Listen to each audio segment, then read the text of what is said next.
Hey guys, welcome back to Griff Guide Podcast. I'm your host Jeremy Griffin. This is my dad Jeff, Hey, how are you?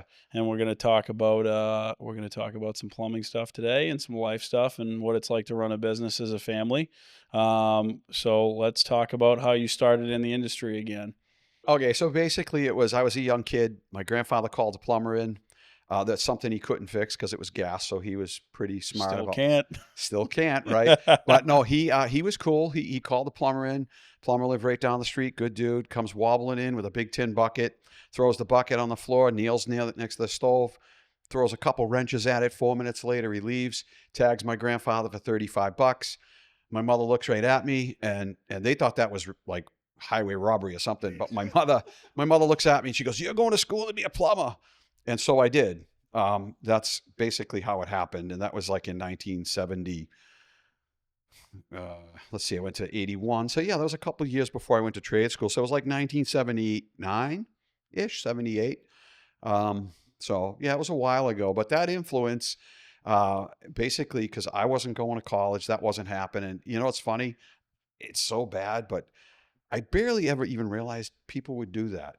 What? Go to college? Go to college back then. Yeah. Well, I was in a trade school. Yeah. How? And a very, very small percentage of kids would even go to college in a trade school. So that was never the chatter. Everybody was, Yeah, you just found a job and went to work. that's what you do. No kidding. Yeah, that's what you do. So that was never, ever mentioned once. Because honestly, I could tell you if that were the case, I probably maybe would have chose like to be a teacher or something like that. Or Yeah, I think went, you probably would have done well in college. I like finance too. That would have been kind of Yeah, cool. you would have been a good finance guy. Yeah. So, well, whatever. I love all that stuff, but that's kind of the history of where that all kind of developed and where that happened. So what was your experience like in the Vogue in the 80s? Let's Gee, talk about that because we talked about last week when Kyle and I were on, we talked about what our experience was like. And it was the Wild West in 2012. So I can't imagine what it was like in the Oh my 80s. God, do I really want it? Do You don't have to go into crazy detail. All Just right, give an abridged so version. it was, just like everybody else who went to school in the '80s. It was awesome. Rock and roll was great. You had the big hair bands going nuts, concerts all the time. You could see someone as like a classic like Black Sabbath, or you could go see somebody that was fairly new on the scene, like say like even Def Leppard, believe it or not, or Yeah, they were new. They were fairly new. Iron Maiden was new. Judas Priest was new. That's wild. Well, Judas Priest goes back a little bit, but even still, before they, came to America and all that stuff, they, people didn't really know them as well as they did. But yeah, so you had all that rock and roll stuff. That was a heavy influence, which was a lot of fun.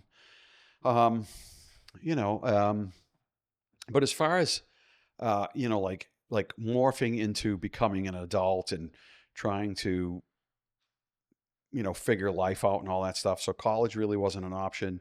So it had to be a trade. So I actually scored better in school as an electrician than I did a plumber. And when I went to see my guidance counselor, the guys are going, "No, you should be an electrician.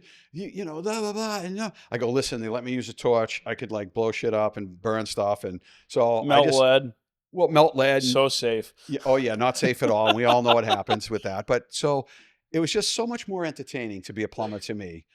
Electrical was boring, and I'm so glad I didn't go to school to be an electrician because they're a bunch of tools for the most part, anyways. Better than most electricians that we hire. Well, anyways, so it was the thing. I had the niche for that. That's what my teachers thought at the time. I did not choose that. That's what they wanted me to choose. I just saw a lot more freedom in plumbing, and I'm like, geez, every single house has a toilet. Every single house has a burner, and there are a lot more moving components and a lot more moving parts. Even back then, because of my history with fixing things with my grandfather, Yeah. I knew how important like maintenance and to be able to fix stuff Yeah. and get in there. And I knew that, okay, if shit breaks down, then we go in and we fix it, we make money. With electrical, you put the light up. I'm gonna sit Yeah, that there. wire stays in the ceiling for like 100 years before they decide it's not Yeah, it's safe. it's not going to wear There's out. no It's maintenance. nothing. So it really made a lot of sense. And as I worked in the plumbing trade as a kid at the Volk and all that stuff, I got right out of the gate. I got my license immediately, first shot, bang, passed. Which is wild because they just basically gave you your license right out of high school at that point. Not gave it to you because you guys had to do like a hands-on part of the test, but Yeah, You no, guys got it right away. It wasn't like you had to wait 3 or 4 years to no, get no, your no. I license think it was after like high 18 school. months, and I was licensed. Yeah, Bang. that's crazy. It was great. Yeah. So, and here I am. I started a plumbing company back there with one of my buds in high school, and he was like one of my party guys and Right. all that. But yeah, so I started a business with him. That was a rough go, as a young guy. Well, you guys also started a business in like the worst economy that they'd seen since like the Yeah, it 20s. sucked. It was so bad. There was like no money. It was if you go back, it was like right around it was late 80s. Was that when Bush was president? Yeah, George Bush Sr.? so we had the savings and loan scandal. So like banks were doing really shady stuff, and they were giving loans to people. So everybody like was way overextended. Builders were going nuts.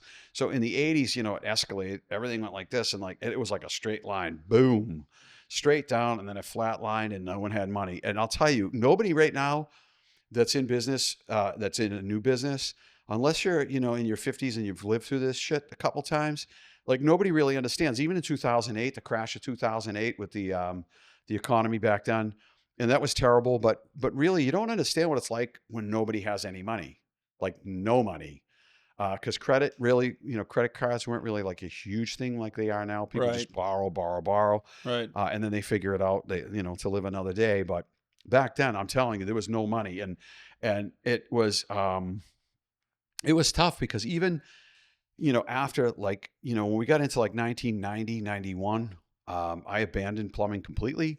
I bought a cab company because I'm like, oh yeah, cab company, nice, all So cash. lucrative. So it was like Uber on steroids, but it was like, it was all cash. And I'm like, how can you go wrong in a bad economy with an all cash business? Well, I was not calculated well, because even though I had a cab company and I had a couple of cabs and I was running around hustling for money, it was horrible. It was absolutely horrible. There was no money to be had. Everybody's walking or taking a bicycle. It was terrible. Nobody took a cab. They didn't have the money for a cab. Right. So I kind of miscalculated on that, and that kind of really stunk. But again, I was aggressive enough to try something new, try a different venue, avenue, try to generate cash and revenue. I was newly married at the time. Got married in 89. So in 90, everything went pew. 1990, there was no money to be had. Economy was absolutely horrid. Nothing like we've experienced right now. So I went through some really crappy times. That's why I tell all you young guys, if you live through these really bad, and the economy we're in right now is kind of crappy too, but it's nothing like it was then.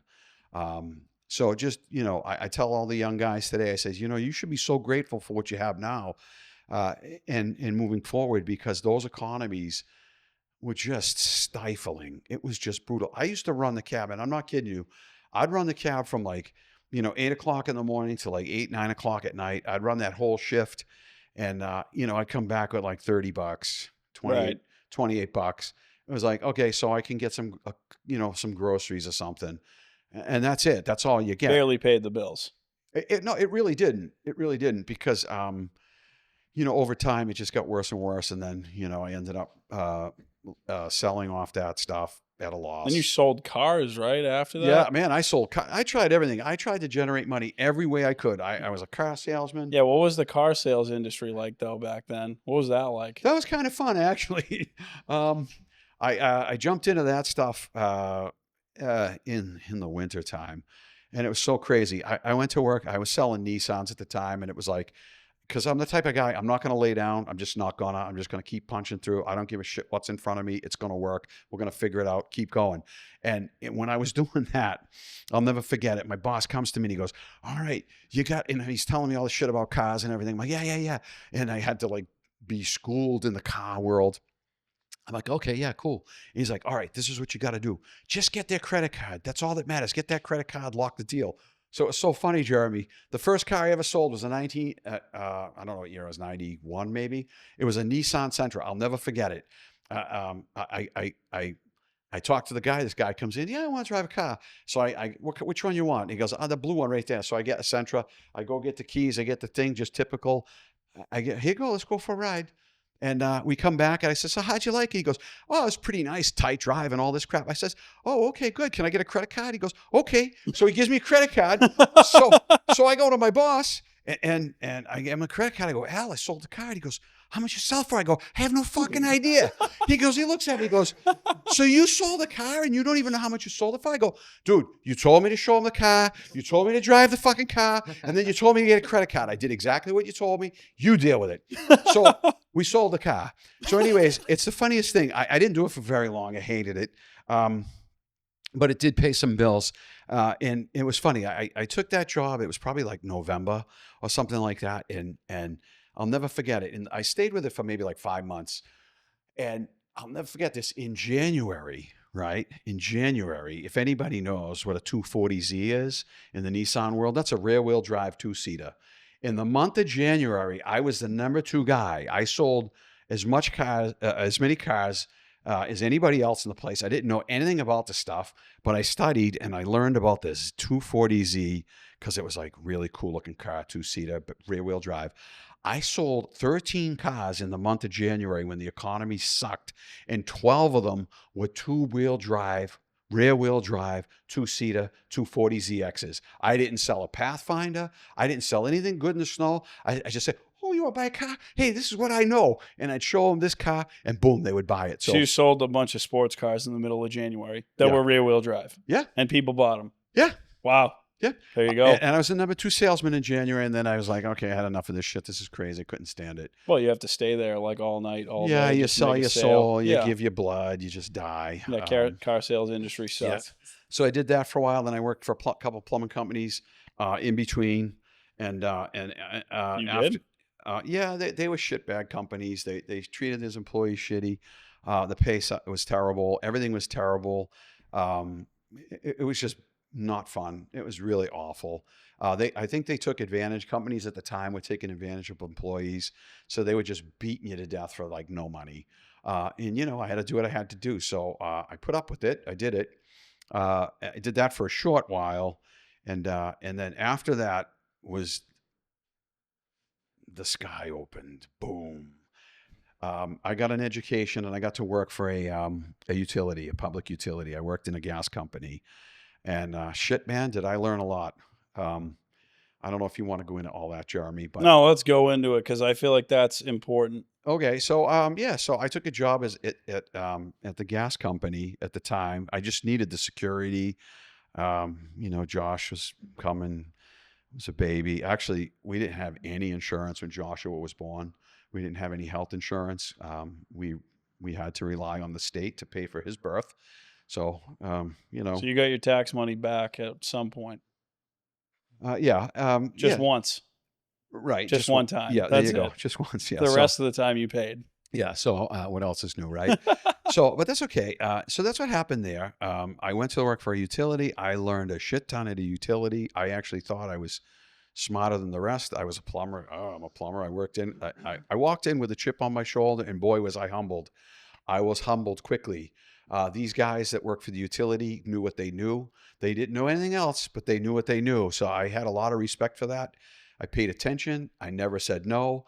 I worked in many facets of the industry. I worked, all the gas leak survey. So I understood like migration of underground uncontrolled fuel.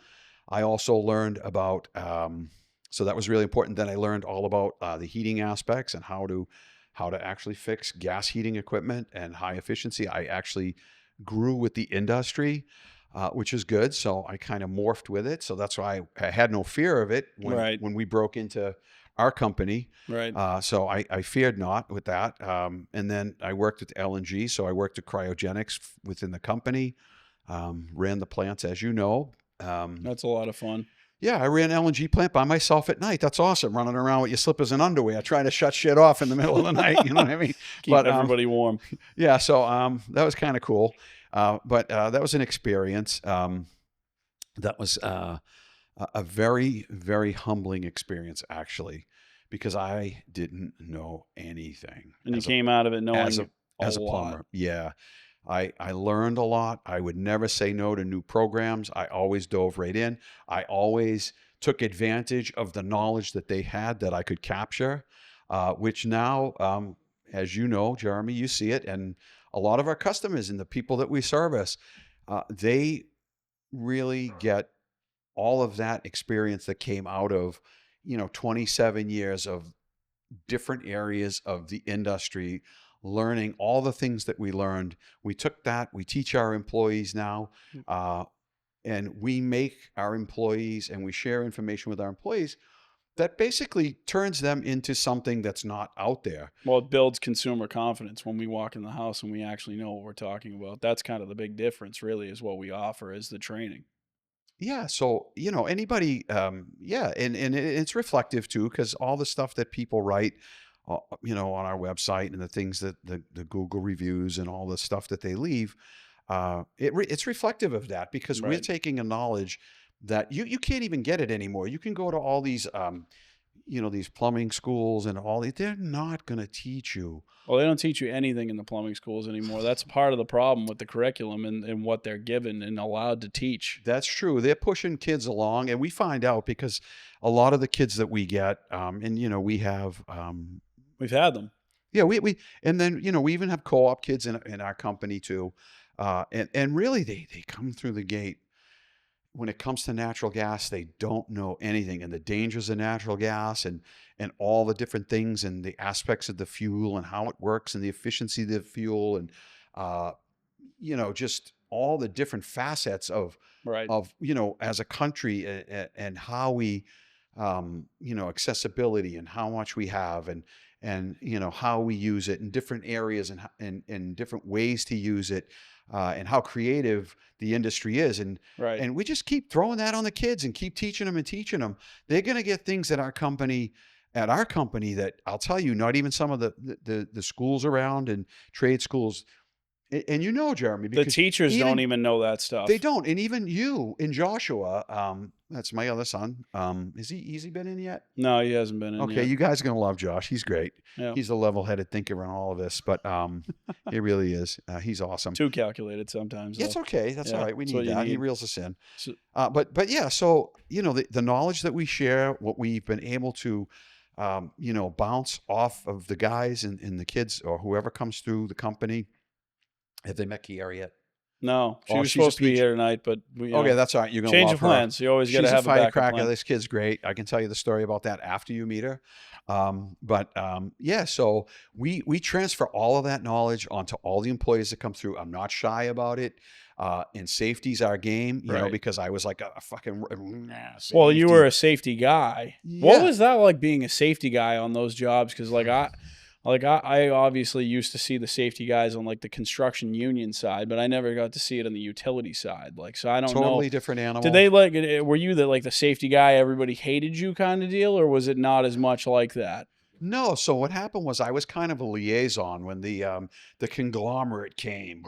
Yeah, big giant mega corporation. Yeah, and was it just like, hey, we're in charge now. We own all this. Yeah, they were swallowing up all the little gas companies that were all over New England, and they just boom, buy and buy and buy, and they make this big giant company.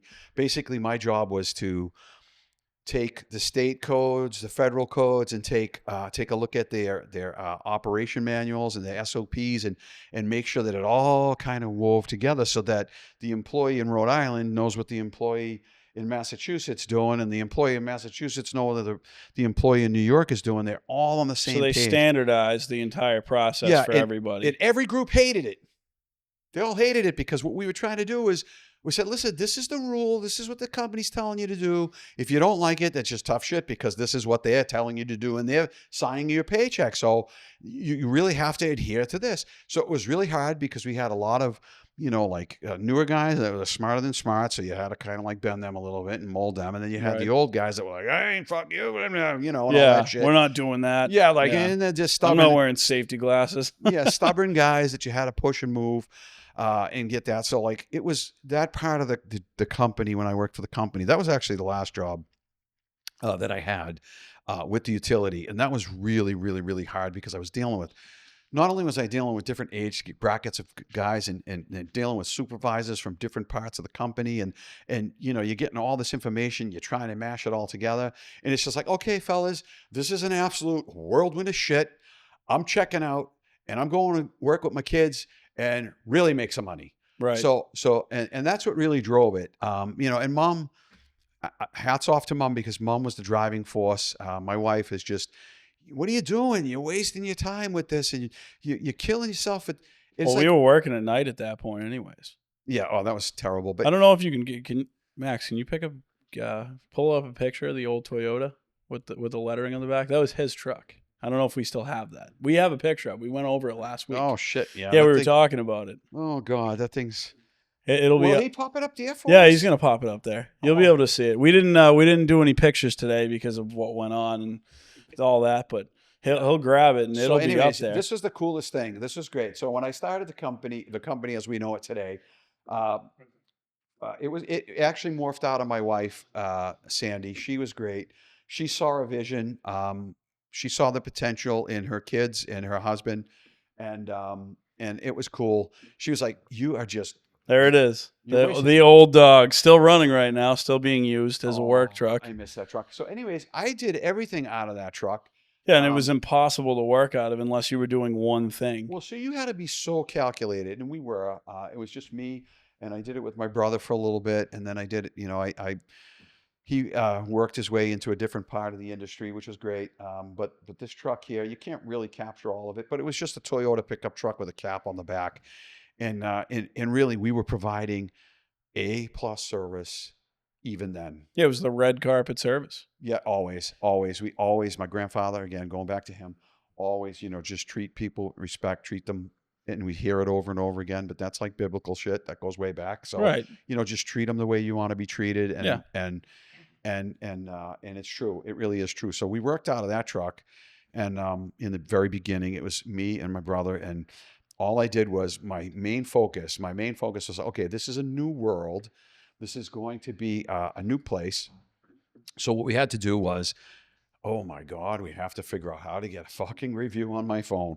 How do we do this? And I'm The like, technology side is what killed my it. word. And I'm like, the whole thing was, like, how do we do that? How do we break into, I'm kind of an old school guy. Like, how do I break into like this new world that like everybody was word of mouth back then and people would talk and that's how you created business. And that's what we did. That was our foundation. Right. And then when we finally figured out how to get a review on the internet, that was like, holy crap. I mean, it was amazing. And once we put it out there, I'll never forget it. One of the guys, when I was leaving the gas company, and out of frustration, really, I was leaving. And with the vision that Mom had, it all kind of made sense at the same time. To get the review, like, how do we do this? I was so worried about it. And one of the guys in the LNG plant, he looks at me and he goes, Jeff, he goes, I don't understand, bud. He goes, I don't understand why you're leaving, but whatever, I get it. He goes, but remember this, if they're good, they'll find you. Yeah, it's true. And it's true because, I mean, we get a lot. People are so great too. They really are. The things that they write about our company, they're awesome. It's not like, I think I got like 400 reviews by myself and I never even asked for one of them. I didn't even know how to do this shit. Yeah. And I'm just like, hey, thanks. You guys are great. Yeah. Take care. If you have anything else you need, and customer service. My grandfather in my head, Yeah. customer service, drive it home. So in the very beginning, Jeremy, it was about building that, figuring out a way to, You're building the trust with people over reviews. and just really just going, from, 7:00 in the morning till 9, 10 o'clock at night, and just doing it on the weekends, answering the phone on Saturday, Sunday night. And we still do that. Stepping out. Yeah, we still Right. do it. And you know what? That's like a dying thing in America. Today, everything's corporate, this and that and everything else. And we still answer the phones. We have a great staff that will continue to answer the phones. If you call our company, you're going to get a human being, and they're going to talk to you and they're going to work with you. And they're so kind and Jazzy and Built a great team. and Meg, a little nutmeg. She's great. We love her. They're just such good people. And that's what we pride ourselves on. And at least I do. Like if anybody comes through our door and Jeremy, it's like, we go over this. We don't care about your skill set. We care about who you are. Yeah. It's always about the person. We can teach you to do anything. Yeah, and we've done that. It's so funny. A little bit of history in the beginning. We had a roofer, and honest to God, I don't want to say his name, but No, we've already he's We've showed pictures of Mike. Okay, You so can this talk is, about Mike. This is such a classic, great story because I believe in people, and this is why I do this because we love people, and we know that so Mike was I met him through like a church group one night, and I said, this kid's something, I just spotted something in him, and I'm like, he's too good for what, this kid is smart. He is really smart. He was working at a Dunkin' Donuts when you found him, right? Yeah, he was really smart, and he was coming to like a group where we just encourage people and stuff like that, and younger guys that were in a mess, and he was just absolutely. I don't know if you talked about his history, but no, but we don't need to do that. But like he was, he had really some tough things going on in his life, and and so like I looked at this kid and I'm like, this kid needs a break.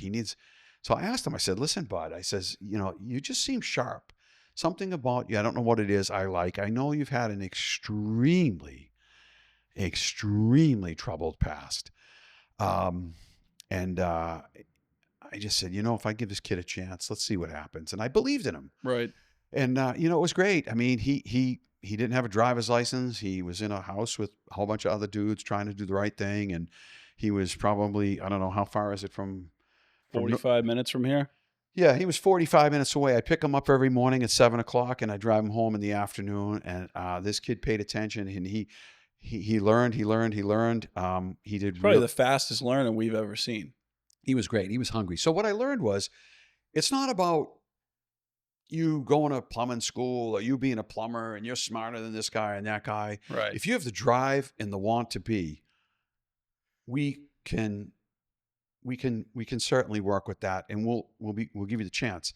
Now, if you look at our history, our company's been really, we pride ourselves on that. And if you look at like the people who've come through our door, like we've had guys, we give them a shot, they come through, they got a drug problem. We try to address it, say, listen, dude, I know you got a drug problem, but we're willing to work with you. No, I swear on my mother's soul. No. And like, we'd still give them the benefit of the doubt. Dude, I know you're sick. I know you got some issues, but if you need help, we'll get you the help. Some we can help, some we can't. They got to help themselves. So like, we've had employees, as you know, they come through and we give them that chance. And some have not succeeded, right? But more have than not. Yeah, no, we definitely have a high retention rate. So we got one guy who was a landscaper, Robbie. Yeah, Robbie. I can't wait to have. I'm actually going to have Rob on here in November. Oh my God, you're going to love Robbie. Yeah, Rob, if we could keep him on as a co-host, I wish he would just move back, because Robbie's a beast. He's the funniest. He's probably the funniest fucking kid that I've ever talked to. Yeah. He really is. He's great, but he was a landscaper. He was my one of my relatives, my cousin's kid. Right. They were just dating or whatever, and I met him the first time. I'll never forget it. They were dog sitting in my house. Never met the dude before, and I said, I like you. I don't even know what it is about you. I said, but I like you. I said, you want a job? I said, what do you do? Oh, no, I'm a landscaper, or whatever the hell he was doing. He's a landscaper or a tile guy or something. I don't know what the hell shit he was just doing whatever he could because he didn't want to stay in college. He hated it. I saw that. I'm saying, this kid's special. He turned out to be a firecracker. He's doing the right thing. He's going to succeed, no doubt. Hopefully we get him back. So Robbie was a landscaper, now go on his way to be a plumber. And then we had Mike. He was the roofer. He was a roofer, and he had a lot of really troubled past. He came out, now he's a licensed plumber. I don't know, he's got a master's. He has his own company now. He's got all right, there you go. Hallelujah, right? Boom. Has his own business. So he's great. And then we took in, so Kiara, when you meet her, she's great. She was a waitress in a local restaurant here. Me and Mom were sitting in her, and we're like, oh my God, we're in a hurry. We got to go. So get that pizza. Yeah, we got to go. I got 25 minutes. She goes, you got it. She looked at me. That was the most organized person I've ever seen in my life. Still is the most organized person we have. In a restaurant, I looked at this kid. I go, you want a job? So anyways, months later, we hired her. There's some more to that story too. So we recognize that. She's great. We hired a chef. Where do you meet JT? JT, this kid is a stud. He came out of high school. He was a chef. He wanted to be a plumber. He didn't know anything about plumbing. And the kid is an absolute rock star. Yeah. He really is. He's such a good dude. And you just take the chances on the people. And if we see something in them, usually it works out. Yeah. So like, we're a people-based company. We believe in it. And it's reflective, because look what happens. We've accumulated over 1,000 reviews in a very short period of time. I checked House Call Pro today, so our dispatching software. It was 699 unpublished 5-star reviews. Yeah, we haven't even put that out there yet. Yeah, so it's so funny. We do have 1-star reviews, and I love it, because Our one Well, star. we have like what, Two. two? Yeah, we have two. Too. And it's so funny. And this shit's all the truth. And it's so crazy. Like people say, oh, you can do all this crazy shit on the internet and everything. And you can do your thing with, like, I don't even know how that works, but I know that this stuff is true. Our reviews are truthful. They are true reviews. In the two we got, honest to God, I'll never forget it. This guy calls me up on a Friday night. I'm sitting at the kitchen table. He's shit-faced, screaming and yelling at me on the phone. I go, Sandy, you got to listen to this. I take my phone, I put it on speaker, I put it down like that. And this guy's just ranting and raving. He was clearly drunk. And fuck you guys and blah, blah, blah. I'm going to give you a once. I'm like, who is this? Yeah. I said, you've been very entertaining tonight. But anyway, so it was just, some crazy dude got smashed up on a Friday night or something. And then one other lady, I'll never forget it. She got a spoon stuck in a garbage disposal or something stupid. I went in there, I pulled the spoon out. I'm like, oh, this is it. Your garbage disposal is fine. It's okay. It's all this. Oh, you fellas. She was a little old lady. She's so nice. She's so great. And I'm like, why did she give us a 1-star review? What happened with that? She didn't understand how to use Google. Well, it was so funny because at the time, I think it was through one of the, I don't know if it was House Call or one of those. I think it was Angie's actually. Oh, whatever. Maybe Angie's or something. And she said, I had to press a whole bunch of buttons. And I gave you a 5, and a 4. And the last one, I gave you a 1 by accident. And that was the overall. Yeah. And that's all they show. She gave us a 1 for overall, and we could never fix it. And it's So still up there. Yeah, it's still there. Yay, I love it. So she was great. But, I talked to her after and I said, because I want to make sure I communicate with you. And if you're unhappy, we're going to make it right. And that's what we do. We make it right. Yeah. So anyway, so that was all that. I know that's a long story and a long way around, but it's all true and what happened with us. And that was like part of the growing pains and some of the stuff I learned. And now here we are today. And, right. And it's a lot different now, which is good. Yeah. Because there was so many growing pains there that I was going to just die. Yeah, it was kind of tough. No one tells you that, though. There's no playbook for when you're like, hey, I'm going to open my own business and try to hire people. No one says like, hey, by the way, this is going to absolutely suck. So the thing is, it's been really difficult. It really has, because now that we're, how many employees we got? 18? 17. 17, okay. Well, if you count Sam, it's 18.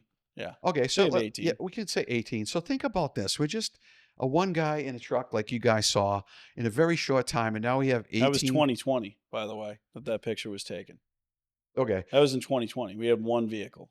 Okay, so in a very short period of time, we've escalated the business, and we've turned all of our profits into our business because we believe in people. But it's very hard, and what I've learned too is that people are the most difficult to deal with than any other issue or problem we can have. We can have, heating systems that are all messed up and screwed up or whatever. Yeah, it's like issues or problems with manufacturers. It really is. That's the hardest thing, and it's hard for us.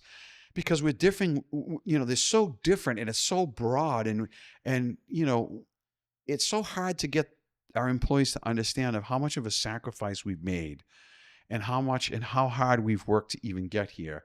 And I would hope that they appreciate it, and I would believe that they do. But personalities are really the hardest thing to deal with. It's so hard to deal with people. And just the facets of that alone. And it's been, I've learned a lot. Sometimes I do things and I say things that I shouldn't sometimes. And I'm like, fuck, I just did it again. Sometimes you do things that HR doesn't approve. Yeah, ever. I know it. So, and I try to color, I really do. I try to color inside the lines all the time. Right. And I pride myself on that. But you know what? Fuck it. I'm human too. Yep. Sometimes I say stupid stuff and sometimes I do stupid things. But, I always believe that our hearts are really in the right place, But we want to create that environment where, it's just a different place to work. We're not just about, listen, shit, yeah, of course we want to make money. Holy shit, we're in business. That's what we do. Right. But at the same time, we care about what we do with our customers. We care about what we do with our employees. I'm going to come back on this podcast, dude, and I'm going to go step by step, and I'm going to show you guys about the Christmas parties we have. And let me just start by let me stop him there with the Christmas party thing. So every I'm single not going to year, go into that. I'm going to go into it for a second because I think there's some value there. Every single time we've had a Christmas party, it goes from, hey, I think we should do this. And then the next year, hey, we should do this and this. And before you know it, we have like 15 events blocked off in a 2-hour time window that we have to get through. So we're doing like trivia. We're doing like every game show that's ever been on TV that an old person watches. On top of that, we're giving out awards, and then we're trying to do speeches in between and eat. But somehow it always works. I'm not really sure how.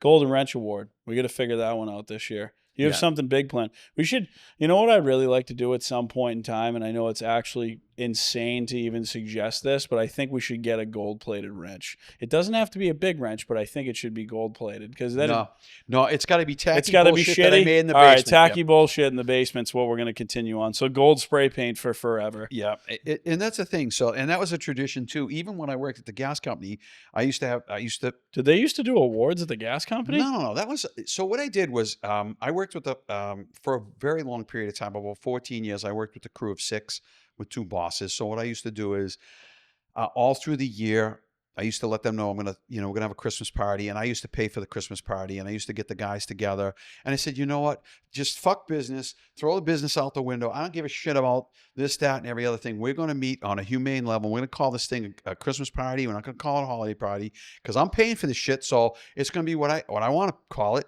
So what we used to do is, and it was kind of cool because we used to like sweet the bosses up a little bit. We'd have like the 6 guys in that were just like me, and I'd ask like a boss or 2 to come in, and we'd sweeten them up. And I used to say, listen, fellas, this is what we're going to do.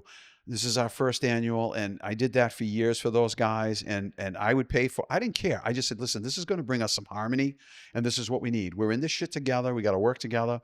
So I used to throw these Christmas parties. We'd go, and they used to get. I'll never forget it. Prime rib. I said, dudes, get whatever you want. Prime rib keeps people together. Yeah, it does. It's like breaking bread. Yep, it's a good thing. So it's so funny. I used to say, just get what you want. Oh, Jeff, but that. I go, listen, don't worry about the money. Just enjoy yourself. We're going to have some good food, some good drink, and we're going to enjoy our time. Get whatever you want for dessert. So we used to all get the king cut. Oh my God, it was massive.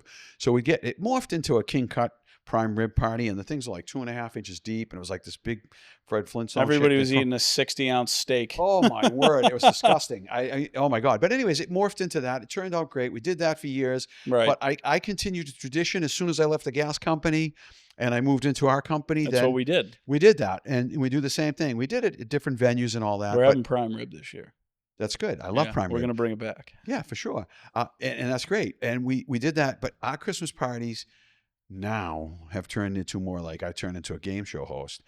That's what that mom says. You're a great game show host. You do all this crazy you have shit. Steve Harvey over here. That's okay. I do it because I want it to be different. I want to be different than just, this is the shit, right? When you go, and this is really true. When you go to like a sponsored, I'm fucking with this. When you go to a sponsored Christmas party or whatever it is, and it's like, okay, everybody's all like, and they're all like, everybody's in a suit. They're standing around waiting for 8 people to talk. Yeah, and they're just sitting like this, and they get their napkin, and they fucking unfold it. Yeah, and they got a little wants that. shiny glass with sparkly. Yeah, nobody wants stuff. that. You all right, dude? You okay? Good? Okay. And all that stuff. And everything was like always everybody's such a stuffed shirt at a Christmas party. Oh, yeah. I'm like, what is this all about? No, this is about getting together, having a good time, forgetting about like the working world and the way the world operates.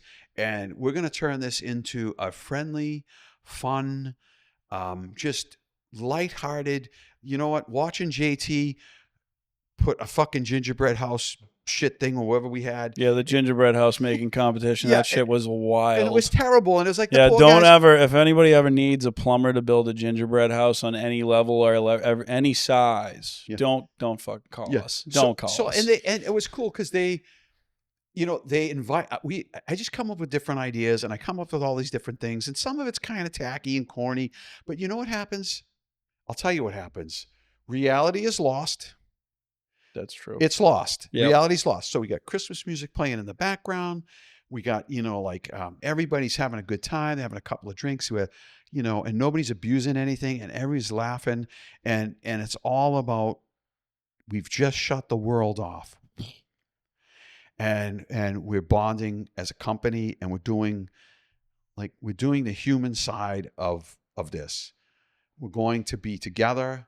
We're going to enjoy our company, and we're going to laugh, and we're going to do stupid shit, and we're going to have fun. Right. And that's why I come to it, and I always have a different spin, and I always have something different to do, and always entertain differently.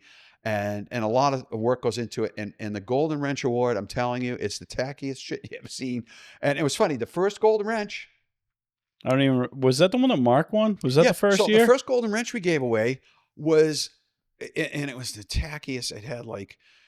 It was just really. It was like fucking tinsel. Do we have with a picture? Like, Can we get a picture? No, we don't. I don't have a picture of it. I'm gonna get a picture for next time you're on the show, so then we can show. Well, you know what I'll do? I'll get a progression of Golden Wrenches. Yeah, next time you're on. I know this year. I just get some creative ideas. I usually hang out in the basement for like 20 minutes. Sits at the bench, looks at the wrench, figures it out. Yeah, it's a Golden Wrench Award, and yet the first one that we ever gave out was someone who doesn't swing wrenches in our company, because that dude, which was Mark, is my brother-in-law, which is quite a bit of family intertwined in our company. But Mark's great, and get him in here too, because he's got a lot to say. But he's a good old-fashioned guy, Italiano.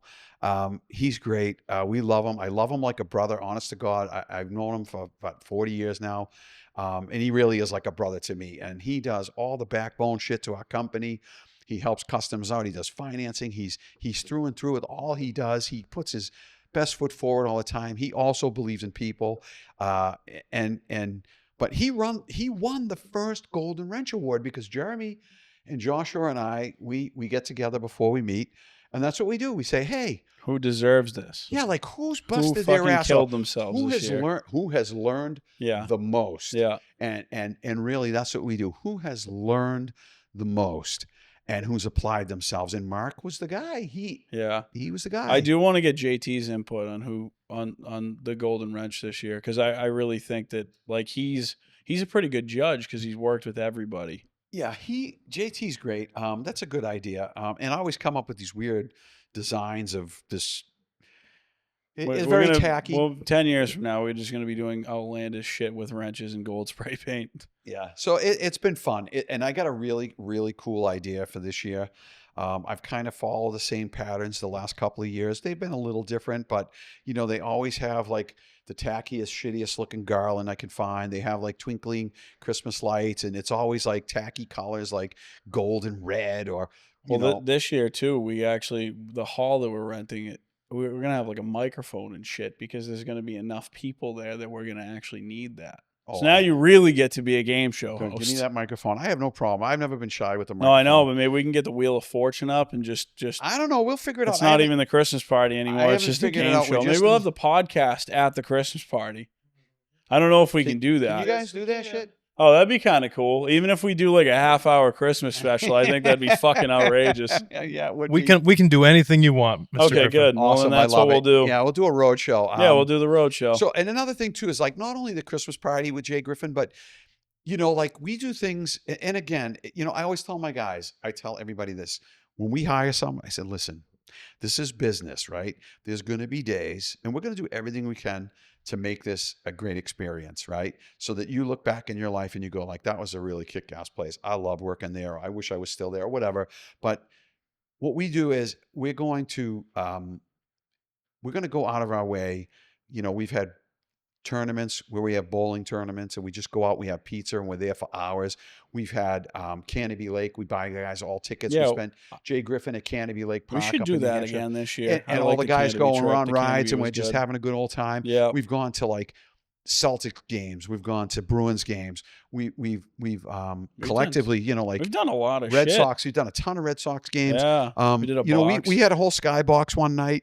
Yeah, that was fun. Yeah, we had the skybox. We can't even do that now. We have too many people. Well, we did it with 19. There was 19. No, I know. Just nobody can bring a +1. Well, whatever. I mean, but the thing is, we've gone out of our way and we've done like really crazy shit. I remember Shano. I brought him to his first Red Sox game. I set him down. I go, dude, eat what you want. Don't even worry about it. Just eat. And this kid, 18 years old, his eyes lit up. So and he was an 18-year-old like, what do you mean I can eat everything? Can eat like an absolute savage. That's like disgusting. I feel like he doesn't eat like that anymore. No, he doesn't. But anyways, you'll meet Shane. He's a good dude.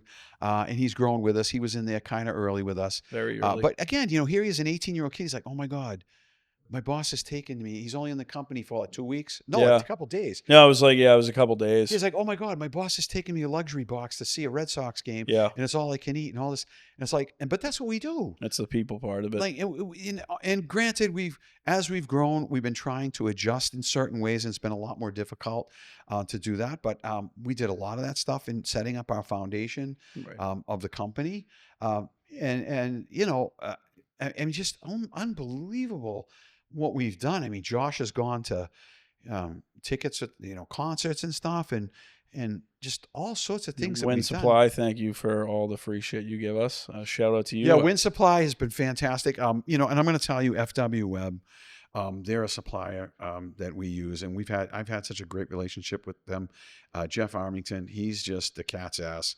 That dude, another guy who no one believed in. Yeah. And he literally, who the fuck is this guy? Yeah, young guy. Over Everybody at FW hated Web, him. Came through the door. Nobody liked him. I said, who is this cat? I go in the office, bang on the door. I go, are you Jeff Armington? Young guy. How old is Jeff? Like 30 now? 32? Well, yeah, now I think at the time when I met him, he was like 25. Okay, so he's a young dude. He's got all this Yeah. responsibility on his shoulders and stuff. Yeah. And I'm like, I go out of my way. I go, where is this guy? Who is this guy everybody hates? Where is Yeah. he? Why is he so bad? Yeah, why is he so bad? Everybody's talking out there. So I knock on the door. I stick my head in the door. I go, hey, are you Jeff Armington? He's like, yeah, who wants to know? I walk in his office. I introduce myself. I said, got to talk to him. I go, this kid's great. You guys suck. Listen to this guy. If you just spend 5 minutes with him, he's the real deal. Turns out he is the real deal. Yeah. Because the guy's working himself right up that corporate ladder with that company. Yeah, But he's anyways, like a branch manager of what? he was like one of the 5? guys we grew with that 5 we believed stores. in. He believed in us. Yeah. He helped us with all our growth patterns and all that stuff. And he was fantastic. And Anthony's great too. Anthony, actually, we could get Anthony, and he can sing you some Frank Sinatra shit. Yeah, Anthony's And quite the. he's awesome. Yeah, he's really great. He's a character. He's a great. character. We'll get So him we on know here. some people that are going to be a part of this show, and really just, you're going to see some real people, and we have some really eclectic people in our lives. Some fucking weirdos. Yeah, they're great. But we love them. We love them. We have great relationships with all these people.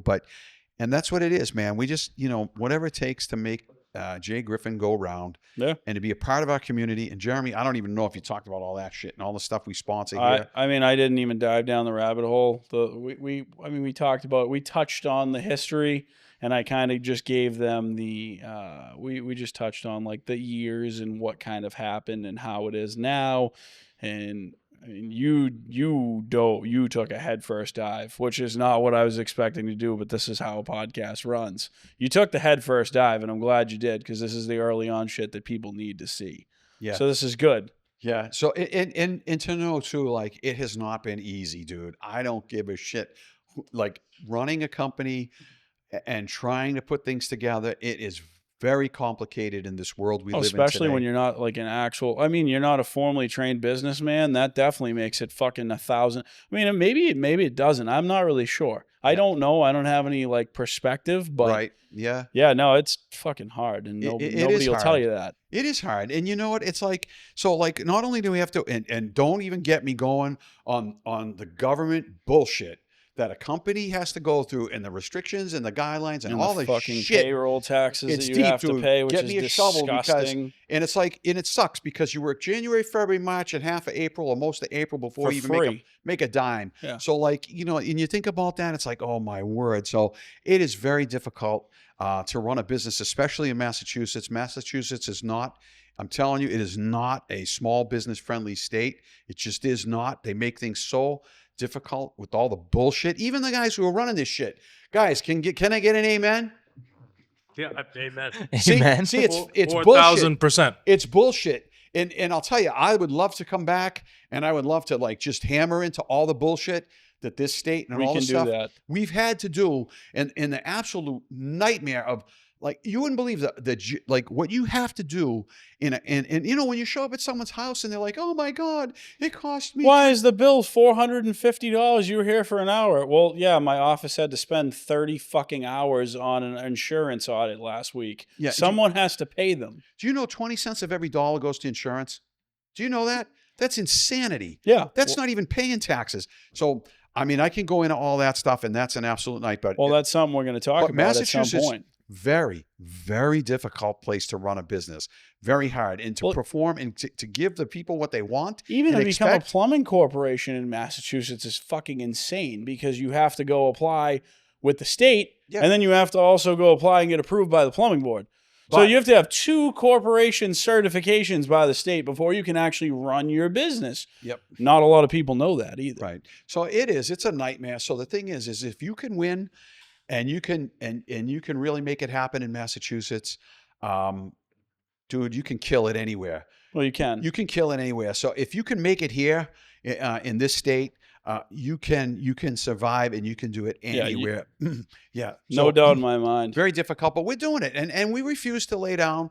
We refuse to let all these things grapple us and wrestle us to the ground. We refuse. We're not going to be a part of that whole, stigma in Massachusetts. We're just going to do what we have to do to survive and make it work and be a productive, successful, A+, 5-star rated, no matter what company, because we believe that that's the way to be. I agree with that. I'm going to backtrack. I'm going to wave a flag. Yeah, I'm going to wave a flag now. I am doing. I'm going to get a spike of football or some shit. Gronkowski. We only have 5 minutes, so I want to know, what is the most dangerous thing that you saw while you were at the gas company? Oh my God. That's like most fucking dangerous. Most dangerous thing, I'll never forget it. You got 5 minutes, so the most dangerous thing I ever saw. Well, there's 2. Because you got to remember, you're dealing with high pressure gas. It's a major utility. Yeah, 2 of them. This shit is fucking dangerous. So the 2 things I'm going to tell you the one that was really like I started throwing up after I was done dealing with it. It was a situation over in Lynn, and there was a warehouse, and we were working in the warehouse, and we were lighting all this equipment, and it was temporary heating equipment. So we're lighting all these unit heaters. We're climbing up on ladders. This is when you used to have to manually light them, the pilots. So and this thing was like an airplane hangar, man. It was fucking huge. It was 3 stories high. It was just this, I think it was a milk company, Gorilla Milk or something. Oh, okay. Yeah, it was one of those facilities over in Lynn. And we were just doing temporary heat for them. But we had all these heaters lined up. And the plumber comes to us, oh, dude, I need you to fix this pipe over at the foundation wall. Over. I'm like, dude, everybody's freezing. I'm getting us heat. I'll come in and fix this later. So we're doing that. We're running around. We're lighting pilots. We're getting them all this heat turned on. It was great. I'm on the 3rd floor. And I look over and I'm watching dudes jump off fucking scaffolding. And the one guy screaming at the door, screaming at the top of his lungs. I don't know what he was saying. Radios were going and guys were welding and there was shit going on everywhere and there were forklifts. And we were on the 3rd floor of this building. If you know anything about natural gas, it rises. So if you're in a confined space and the gas rises and there's a source of ignition, you're screwed. But anyways, so all the pieces have to be aligned for that to happen. And this was aligning. So anyways, I'm looking at this kid, Bruce. I'll never forget it. Bruce is like 2nd day on the job, the gas company. Fucking Bruce. I don't know if you shit yourself or not, but poor kid. All of a sudden we look and people were running for the door. And I could smell gas. And I'm like, I know this is all controlled. I did all my steps when I turned this on. And I'm looking and I'm like, holy fuck. I'm like, Bruce, what the fuck? And I put it all together. We ran for the door. I'm telling you, man, if you've ever been in a staircase, and there's an emergency like that where something's that bad where you're gonna die. I'm telling you, the building reeked of gas inside, and it was a lot of fucking gas. And I was actually stepping on people. I'm telling you, man, I was stepping on people, jumping over railings and landing on people and stepping on them to get out the basement, the 1st floor.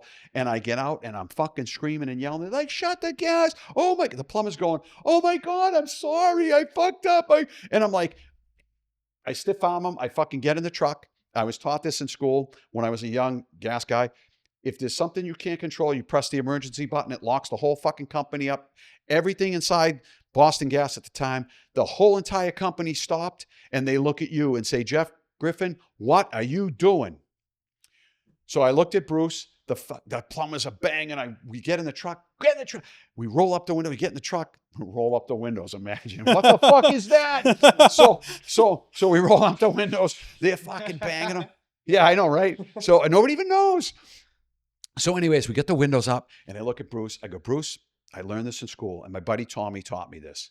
He goes, if you're in a situation that cannot be controlled, you see that fucking red button right there? All hell is going to break loose in about 30 seconds. So get ready, buddy. So I go, we can't control it, Bruce.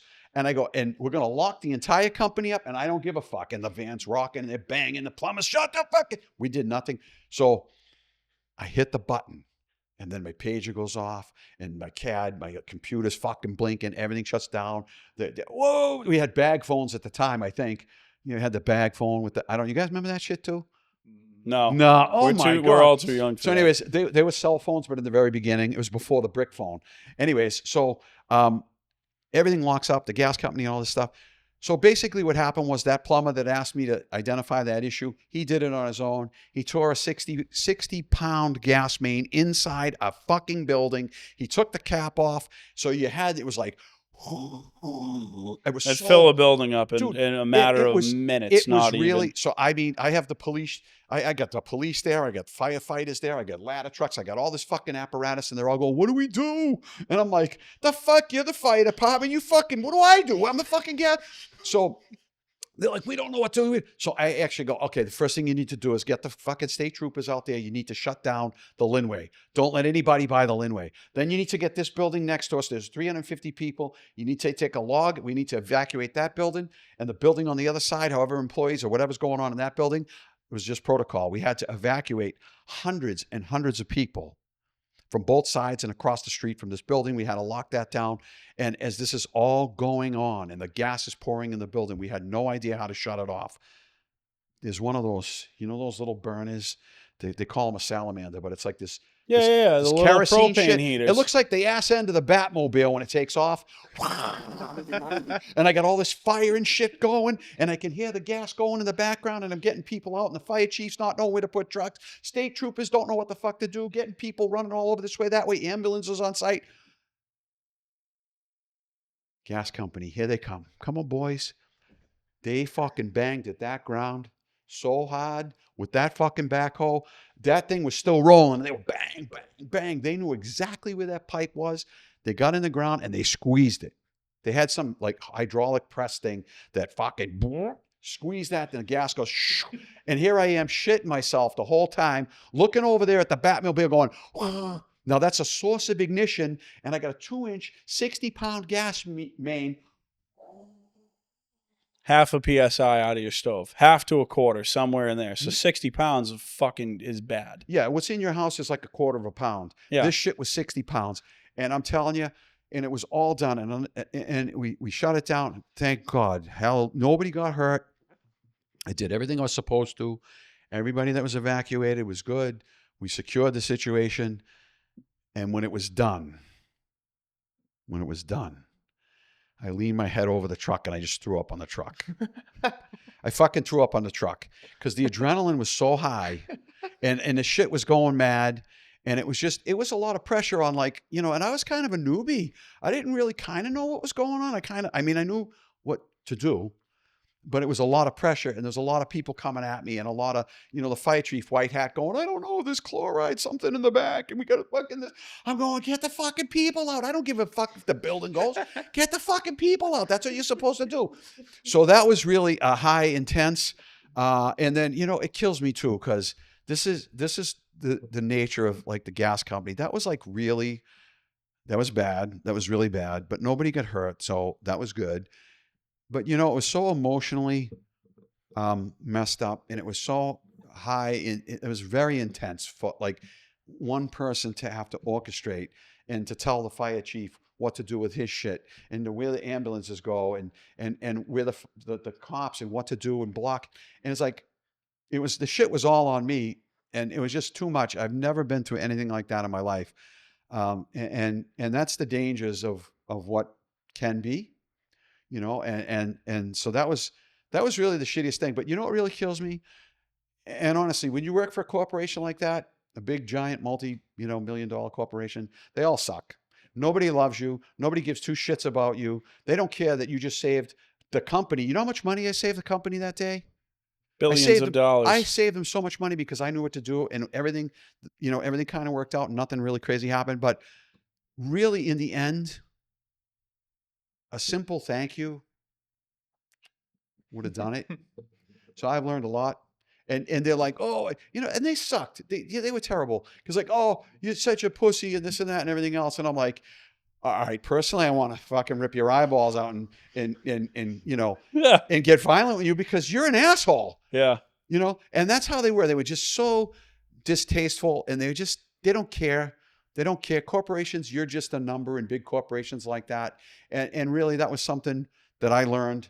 And I learned a long, long time ago that all these different things, they matter and they mean something. And to make a difference in an average landscaper's life, or to make a difference in someone's life with the little small things that we do, those things matter in today's world, because today's world's turning into a fucking cesspool. Yes, it is. I'm done. I got to go. Yeah, he does. Thank you guys for joining us. Appreciate it. We'll be back next week with Dave, who's going to talk about, I actually don't know. Dave's in next week? Dave's in next week. We're going to talk about heat pump technology, which is what's phasing out gas, but that's a whole nother argument for next week. So catch us next week. Thank you, guys.